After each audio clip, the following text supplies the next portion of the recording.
Assalamualaikum warahmatullahi wabarakatuh. Perkenalkan, nama saya Sufi Mawada, mahasiswi semester 6 dengan NIM 044971434. Baiklah, saya mengambil contoh organisasi sektor publik Dinas Penanaman Modal dan Pelayanan Terpadu Satu Pintu DPMP TSP Provinsi Kepulauan Bangka Belitung.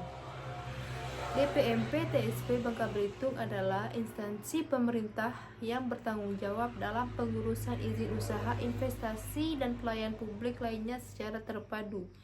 Dalam beberapa tahun terakhir, DPMP TSP melakukan perubahan signifikan terutama dalam digitalisasi layanan perizinan.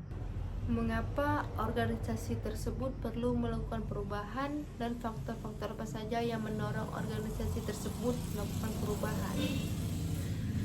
Alasan perubahan dan faktor pendorong. Mengapa perlu perubahan?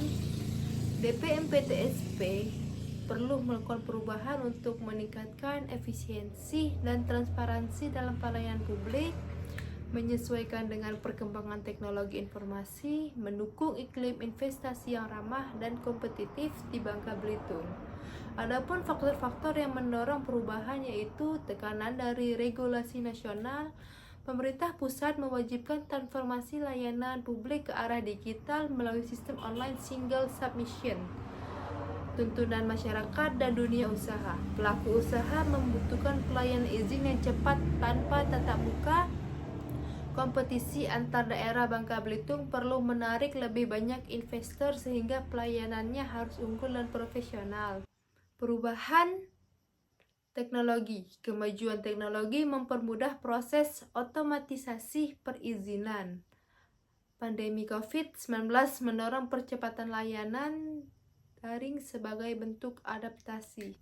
Model diagnosis yang mana yang cocok digunakan organisasi tersebut sebagai dasar untuk melakukan perubahan, yaitu model yang cocok adalah model 7S McKinsey.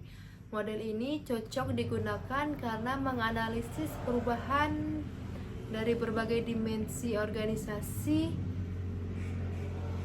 seperti strategi, struktur, sistem, share, values, skill, style, dan staff. Strategi organisasi bergeser dari pelayanan manual ke pelayanan berbasis digital dan investor friendly. Penyesuaian struktur organisasi dengan membentuk unit layanan digital, adopsi sistem perizinan OSS dan pelayanan daring lainnya, nilai-nilai pelayanan cepat, transparan, dan akuntabel ditekankan.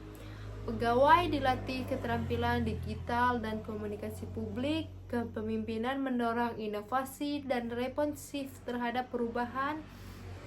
Penempatan staf disesuaikan dengan kebutuhan layanan digital.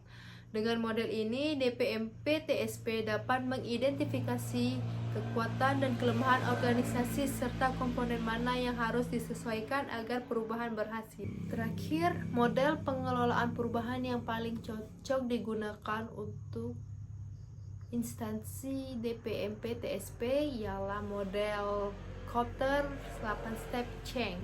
Model ini sangat cocok untuk organisasi publik seperti DPMP TSP yang menghadapi resistensi dan birokrasi.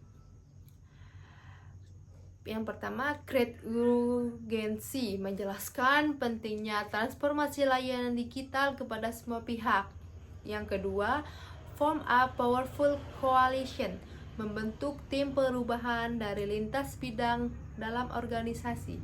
Yang ketiga, create a vision for change, menyusun visi layanan publik digital dan profesional. Yang keempat, communication the vision, sosialisasi kepada masyarakat, pelaku usaha, dan pegawai.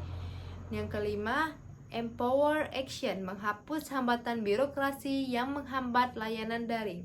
Yang keenam, create quick wins, meluncurkan layanan izin usaha online sebagai langkah awal sukses. Ketujuh, build on the change, melanjutkan dengan digitalisasi izin lainnya dan pelaporan investasi. Dan yang terakhir, anchor the change in culture, menjadikan pelayanan digital sebagai budaya kerja. Model ini membantu memastikan perubahan yang dilakukan tidak hanya terjadi di permukaan tetapi tertanam dalam sistem dan budaya organisasi. Baiklah, sekian dari saya ucapkan terima kasih.